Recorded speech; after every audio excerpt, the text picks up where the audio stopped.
اسدالله خان ډیره مننه چې راغلی خبرې کوو د افغانستان د ملي لوبډلې د ټیسټ د لوبډلې او د یو ورځنیو لوبو د لوبډلې کپتان حشمت الله شهیدي استعفا وکړه او له کپتانۍ څخه لرې شو. تاسو داسې تصور کوو چې دی به استعفا کوي او یا به استعفا ته اړ ویستل کیږي؟ د ما په فکر سره داسې یو پلان چې هغه ای سی بي جوړوي دغه باید په 2023 ورلډ کپ چې کله خلاص شو په هغه وخت کې باید دوی دا تصمیم نیولی وای چې موږ تر کومه ځایه ځو. موږ چې د کرکټ بورډ د سلیکشن کمیټې اخري مرکه مو وکتله، په هغه کې دوی ویلي چې موږ ته ورلډ کپ مهم ده. یعنې ما دې شاته یو پلان لید کېدای چې دوی یو کوم پلان لري چې دوی کوم لوبغاړی په کوم ځای کې استعمال کړي، کیپټن چیرته استعمال کړي. نو ما تصور رښتیا خبرې نه کوو. ستاسو تصور دا نه و چې دی به استعفا کوي او یا به له کپتانۍ څخه لرې کیږي.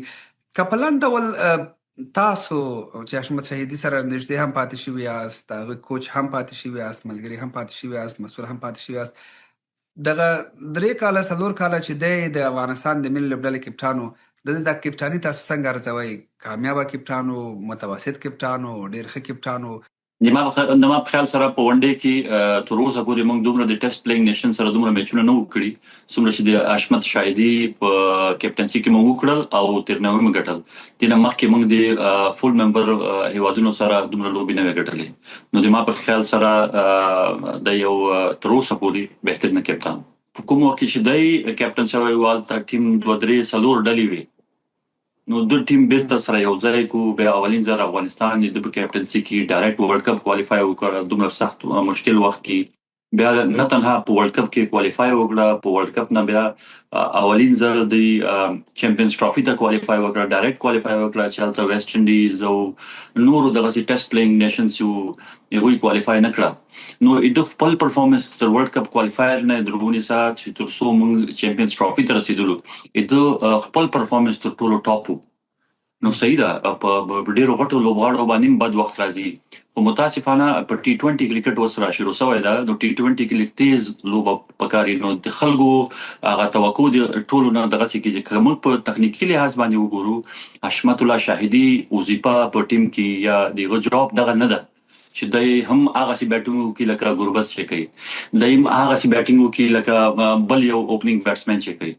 نو د وظیفه بل شی ده، دی په خپله وظیفه کې د ما په فکر سره اوس هم چې کومه د 2 ډاون یا 3 ډاون پوزیشن ده، دلته همدغسې بیټسمین پکار ده چې د افغانستان ټیم یو ځای ته ورسوي، 50 اوورو کې کوم ښه پوزیشن ته یې ورسوي چې تر څو د موږ ډیپت بیټینګ چې ده پاور هیټرز چې دي هغه هلته خپل رول پلی کړي او افغانستان میچ وګټي.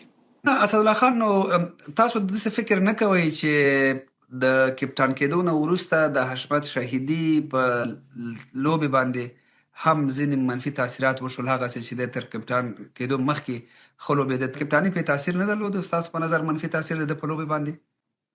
بالکل کیپټنسي ډېر یو ګران کار ده، ځکه چې ته داسې یو انټرنیشنل ټیم تا سره یې چې په هغه کې د نړۍ ټاپ پلیران پکې د هغوی سره د هغوی مشورې یا د هغوی سره اوسېدل، هغوی یو پیج ته راوستل، د هغوی خبرې منل یا نه منل، دا یو ډېر غټ زړه غواړي، یو ډېر غټ مسؤلیت ده. نو طبعا د هغه په بیټینګ باندې فرق راغلی ده. هغه باید بیټینګ باندې نور کار کړی وای چې تر څو دی په څومره چې ټیم راټول کړی ده د ایز ا کیپټن، دغسې د خپل هغه انډیویژوال پرفارمنس هم دغسې نور ښه شوی وای له پخوا په څېر. نو په بیټینګ کې طبعا لږ د هغه پوزیشن هغه خراب شوی و، کوم پوزیشن باندې چې د رول و هغه رول کې دی لږ ناکام شوی و. خو اوس مهال زه فکر کوم چې د ورلډ کپ 2020 ته کوم پلانونه چې د کرکټ بورډ سره دوی جوړ کړي وو او ټول لوبغاړي په دې باندې په یو پیج باندې و، لکه موږ چې په 2023 کې ولید چې د موږ ټیم په ون ډے کې چې په کوم یو مورال باندې و، یونټي یو وه. نو دغه کریډټ هم باید حشمت الله شاهدي ته ورسي چې دومره زبردست ماحول 2019 ورلډ کپ د موږ د ټیم ماحول وګوره او په 2023 کې چېرته د ټیم ماحول وګورې، نو دغه د ځمکې او د اسمان فرق و. نو دغه کریډټ هم باید دته ورشي. بله، نو تاسو دا پرېکړه ښه بولئ، خرابه یې بولئ، بې وخته یې بولئ، وخت یې بولئ؟ ګوري داسې نه ده چې هېڅوک هم کیپټنسي نشي کولی. افغانستان کې پرته له حشمت الله شاهدي څوک کیپټن نشته. دا یو بېله خبره ده. خو د افغانستان د کرکټ بورډ کوم چې د ورلډ کپ پلان ده، هغه پلان ماته چیرته ښکاري نه. ما چې لکه مخکې وویلي چې موږ په کانفرنس کې د سلیکشن کمیټې چې وکتل چې ورلد کپ مهم است. نو که ورلد کپ مهم وای او حشمت الله شاهدي په د ورلد کپ کې په پلان کې وای، نو هیڅ کله به هم دوی داسې فیصله نه وکړي، ځکه چې اوس که نوی کیپټن راځي هغه به خپل ډریسنګ روم ته هم ګوري، هغه به د لوبغاړو سره هم ځان اټچ کوي، هغه به خپل نوي پلانونه د کرکټ بورډ سره شیر کوي، خپل نوی لوبغاړي به غواړي. نو دا خبره به ډیره سره ما په خیال سره وخت واخلي، ځکه چې د افغانستان کې ډیر زیات تر ورلد کپ پورې 3 سیریزې وي. نو 3 سیریزو کې افغانستان ته کوچ ناراضي، اکثره کپټانان دي، اکثره لوبغاړي دي، موږ 80% لوبغاړي خو په افغانستان کې نشته. نو هغه به داخلي کرکټ څنګه ګوري؟ سمه ده. نو د دې علت بیا څه کېدای شي؟ آیا دغه د خلکو فشارونه و چې په ټولنیزو رسنیو کې په مطبوعاتو کې خلکو د لرې کېدو غوښتنه کوله، که دننه په بورډ کې د ده د نوي کوچ او یا د مسؤلینو ترمنځ کومه خبره پیدا شوې ده او یا که کومه بله خبره وه ستاسو په نظر؟ زما په فکر سره کرکټ بورډ د سوشل میډیا فشار برداشت نه کو، ځکه سوشل میډیا کې هو هغه حاضره پرفارمنس ته خلک ګوري، خلک جذباتي شي، کله بدی ردی موای، هر شی وای، خو بیرته که هغه پر پلیر خو پرفارمنس وکي بیا بیرته دغه صفاتونه هم شروع شي. نو لکه زه به مثال د شاپور درکم، شاپور چې ژوندی و چا پختنه هم نه کوله، نو چې کله غریب وفات شو نو ټول په نړۍ په هر هیواد کې ورته دعاګانې واخیستل شوې.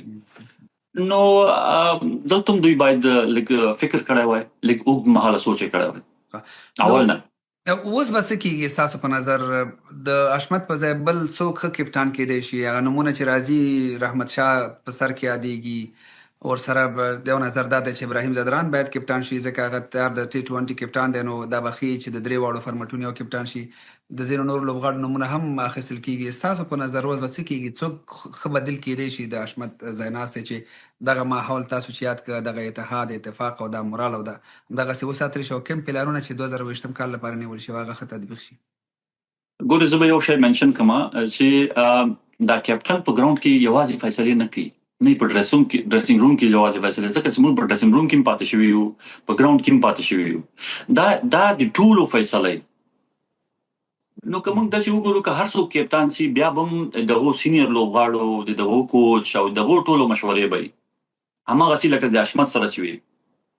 نو د ما په فکر سره داسې یو کپټن شي چې هغه افغانستان په داخلي کرکټ ته ریسپیکټ ورکړي، داخلي کرکټ وکړي، د کرکټ بورډ سره په پلانونو کې کینی، ځوانان وګوري، هر ځای ته خپل رول وال پلیر پیدا کړي، تر څو چې سره د سلیکشن کمیټې سره کینی، د کوچز ته ریسپیکټ ورکړي.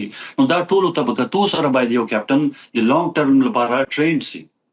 دغه شرایط چې تاسو د یو کپټان لپاره یاد کړل چې باید په افغانستان کې وي، که لیګ کې لوبېږي قرباني دې ورکړي، لیګ دې پرېږدي، د لوبغاړو سره دې وغږېږي، وخت دې ورکړي، د بورډ پلانونه دا تطبیق کړي، دغسې لوبغاړی څوک کېدی شي ستا په نظر چې دغسې قرباني دې ورکړي او نور شرایط دې هم په پام کې ونیسي؟ ګورې اوسه پورې خو د ما په فکر سره تر ټولو بهترین چوایس د هغه ابراهیم ځدران ده چې هغه د ټولو فارمیټونو کپټن دغه بیخي د ون ډے او د ټیسټ، ځکه ټیسټ خو موږ ډېر کم لرو چې دوی هلته فوکس وکړي. نو تر اوسه پورې د ورلد کپ پورې، ځکه چې ورلد کپ ډېر مهم ده او په ابراهیم ځدران زه داسې یو پلیر وینم چې هغه باندې راټولېدای شي ټول، په هغه باندې ټول لوبغاړي، څومره لوبغاړي چې سینیر دي که جونیر دي، هغه پرې راټولېدای شي او هغه کپټنسي کولی شي. خو بیا هم که چېرته ګوره د بد وخت څوک ملګری نه وي، که چېرته ابراهیم ځدران میچونه وګټل نو ټول به ورسره ولاړي. زه فکر نه کوم که میچونه وبایلل بیا به د ورلد کپ 2019 والکاري